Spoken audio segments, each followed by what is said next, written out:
Which one of the following is not true statement for an isothermal process. हा question 2021ला आलेला होता. आता कोणती प्रोसेस दिलेली आहे आपल्याला? आयसोथर्मल प्रोसेस दिलेली आहे. आणि आयसोथर्मलचा अर्थ काय? Temperature remains constant. For isothermal process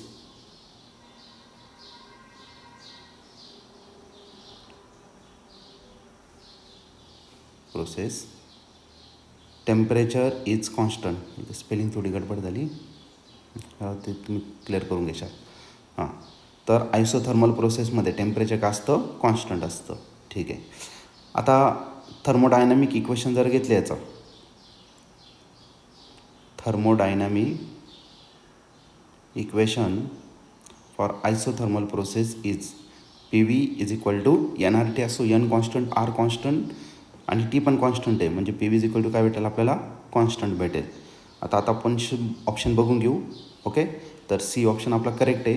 आणि त्याच्यानंतर B ऑप्शन जो आहे त्याच्यात temperature of process remains constant, तोही बरोबर आहे.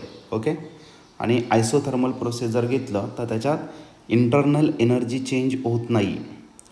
Okay, change in internal energy is equal to 0 for isothermal process. Change in internal energy for isothermal process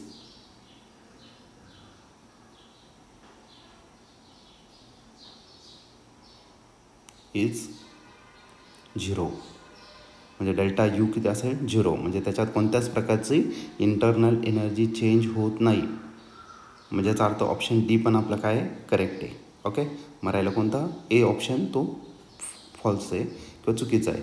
म्हणजे the process is very fast. आता आयसोथर्मल प्रोसेस जी आहे ती कशी असते? तर स्लो प्रोसेस असते.